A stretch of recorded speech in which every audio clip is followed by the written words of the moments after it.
Un saludo muy fraternal en Cristo Jesús. Este es tu hermano y servidor, Daniel Cáliz, del Apostolado Católico Anahuay. Hoy nuevamente en su programa Palabra en Laudes, sábado de la quinta semana de Cuaresma. Y vamos a estar reflexionando en esa lectura que nos propone las laudes. La iglesia nos propone dentro de la oración de las laudes, la oración de la mañana, que se encuentra en el libro del profeta Isaías, capítulo 65, versículos 1 al 3. Y pues, sin más ni menos, vamos a dar lectura a esta palabra divina. Nos dice el autor sagrado. Decía, aquí estoy, al pueblo que no invocaba mi nombre. Tenía mis manos extendidas todo el día hacia un pueblo rebelde que andaba por el mal camino, siguiendo sus antojos. Pueblo que me provocaba en la cara continuamente. Palabra de Dios, te alabamos, Señor. Pues bien, mis hermanos, todos en Cristo Jesús, vamos a reflexionar en esta palabra que nos propone el autor de esta parte. Recordemos que ayer estaba mencionando, en el video de ayer estaba mencionando que el profeta Isaías, el libro del profeta Isaías, contiene 3 autores distintos. Y esto es bien importante tenerlo en cuenta, ¿verdad? Porque dentro de cada autor hay una temática, aunque a veces similar, pero algo distinta.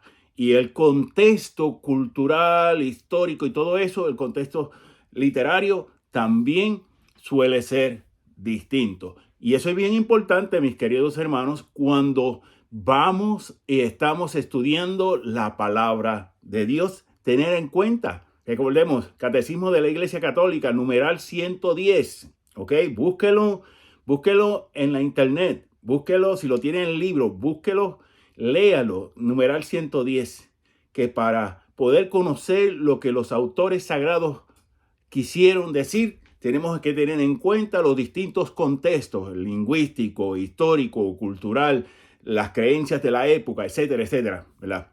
Así que búsquelo, léalo bien, mis queridos hermanos, ¿verdad? Entonces, este texto es bien importante porque lo vamos a ver citado por San Pablo en la carta a los Romanos, capítulo 10, versículos 20 y 21, ¿verdad? Y pues quiero buscar aquí lo que nos dice, cómo nos lo dice San Pablo. La carta a los Romanos, capítulo 10, versículos 20 y 21. Nos dice lo siguiente, San Pablo. Isaías, a su vez, se atreve a decir: fui hallado de quienes no me buscaban, me manifesté a quienes no preguntaban por mí. Mas a Israel dice: todo el día extendí mis manos hacia un pueblo incrédulo y rebelde. Bien, y usando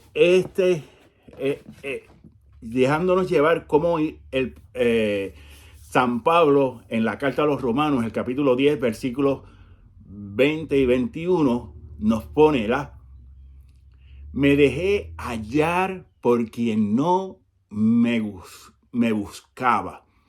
Cuando leemos, mis queridos hermanos, cuando leemos la historia de la iglesia desde los tiempos apostólicos y cómo los grandes santos de la iglesia fueron realizando su labor evangelizadora, vamos a ver que eran pueblos, en primer lugar, que no estaban buscando a Dios. Eso es un fenómeno que está ahí bien latente, lo podemos ver, se ve muy palpable cuando estudiamos la historia de la iglesia, ¿verdad? Entonces, pero también nos dice algo que a mí personalmente me llama mucho la atención y me hace, por así decirlo, me hace realizar un examen de conciencia, ¿verdad? Donde saqué la marca de la Biblia. Bueno, por aquí lo tengo. Donde nos dice, mas dice Israel, todo el día extendí mis manos hacia un pueblo incrédulo y rebelde. Y entonces, mis queridos hermanos, ustedes y yo, mi familia, sus familias, todos los bautizados nos tenemos que preguntar, hoy en día, quién es ese Israel? Esa es una pregunta bien importante, hermanos. ¿Quién es ese Israel? Pues, sin duda alguna, además de el Israel bíblico de ese entonces, también lo somos nosotros, los bautizados, los cristianos. ¿Por qué?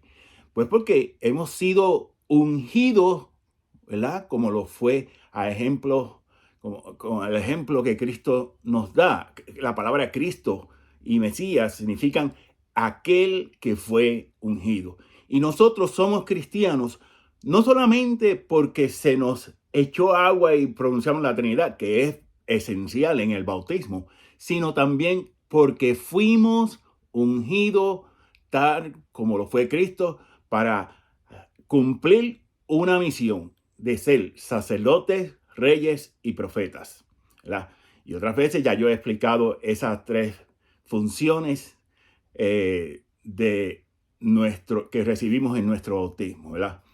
Un pueblo que ofrece sacrificio, un pueblo sacerdotal que ofrece sacrificio, un pueblo real que se dedica al servicio y un pueblo profético no para adivinar el futuro, sino para anunciar y denunciar.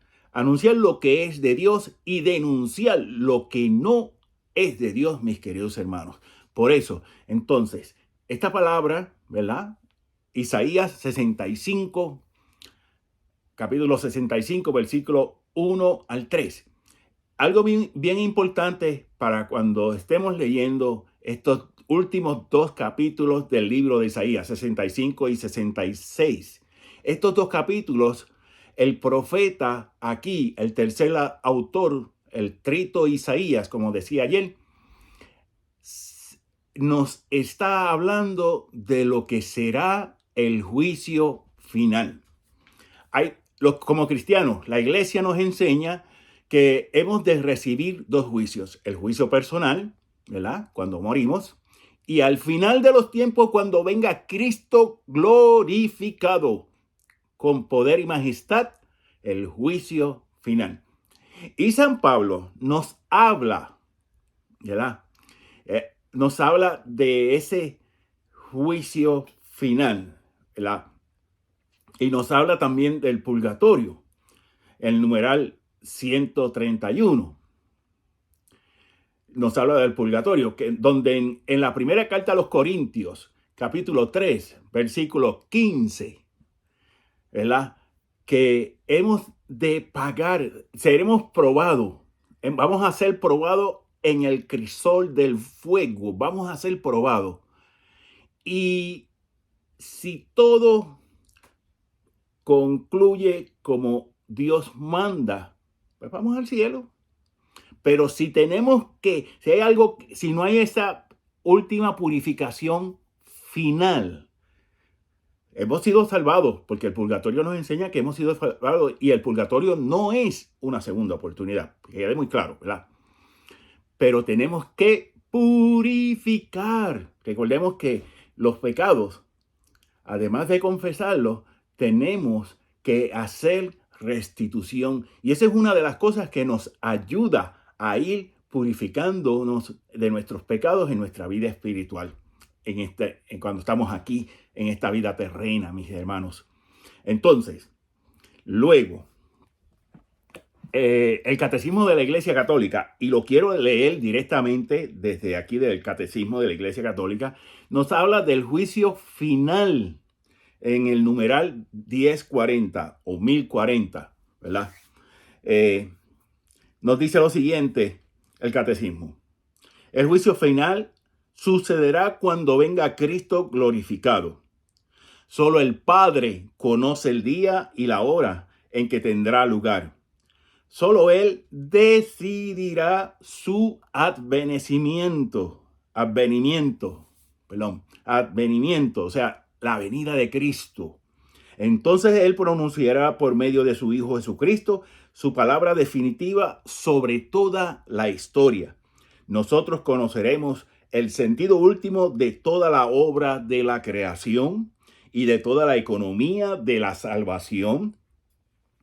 Comprenderemos los caminos admirables por los que su providencia habrá conducido a todas las cosas al fin último.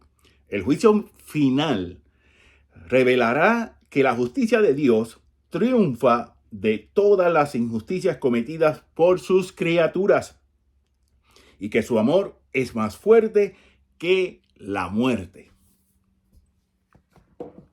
Yo les exhorto que busquen en sus casas si tienen el libro o que lo busquen en la internet. No hay excusa. Vayan a la página del Vaticano, vatican.va, Víctor Alfa, BA, y ponen Catecismo de la Iglesia Católica y ahí le va a salir el enlace y lo pueden leer.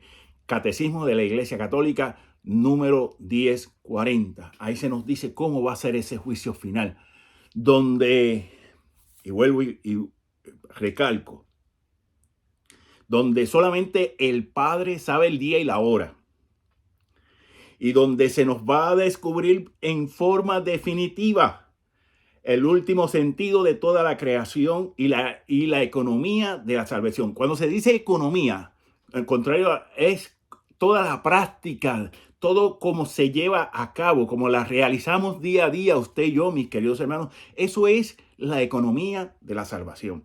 Cuando se estudia la salvación en cuanto a teología, es precisamente eso, teología. ¿Ok?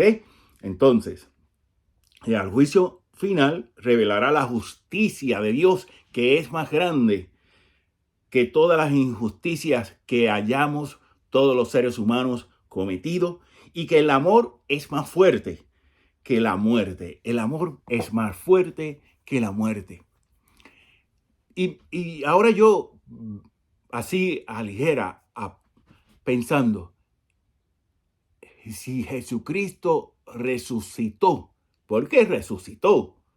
Ahí tenemos toda la evidencia que nos propone la palabra de Dios, la tradición apostólica, que también se considera palabra de Dios por la iglesia. Como católicos tenemos que entender también eso. El Señor resucitó con un máximo y pleno amor. Mírenlo ahí.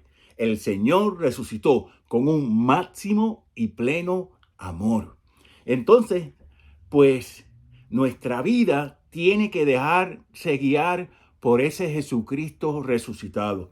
Y ahora en la Cuaresma nos estamos preparando precisamente para ese punto culminante, no culminante, sino punto esencial y fundamental del Señor, de demostrarnos que su amor es más grande y es eterno. No solo más grande, lo más grande, sino que es eterno. La fe va a llegar a su momento culminante. La esperanza también, aunque decimos que la esperanza es lo último que se pierde. No, la esperanza no es lo último que se pierde. La fe llegará el momento cuando veamos a cara a Dios. La esperanza, lo que estamos esperando, cuando veamos ya al que estamos esperando, ya deja de ser una espera y es una realidad. Entonces, el amor nunca ha de finalizar, es eterno, mis queridos hermanos, ¿verdad? Y con esto quisiera dejarlos en esta palabra, ¿verdad? Que sí nos tenemos que preocupar, tenemos que trabajar por nuestra vida cristiana, por nuestra salvación. Hay que trabajar por eso. Hay que trabajar, no se nos puede olvidar, ¿verdad? Pues, mis queridos hermanos, yo quiero darle a todos ustedes las gracias. los que están orando por mi salud durante todo este año. Apenas estoy comenzando, mis queridos hermanos, y pues quiero de todo, desde lo más profundo de mi corazón, de parte de mi familia, mi esposa y este servidor, darle siempre las gracias, que nos mantengan en sus oraciones, mis queridos hermanos, para que así podamos seguir trabajando en esta misión de evangelizar. Cuídense, Dios me los bendiga a todos y nos despedimos con la bendición del Padre, del Hijo y del Espíritu Santo. Amén, amén y amén y amén.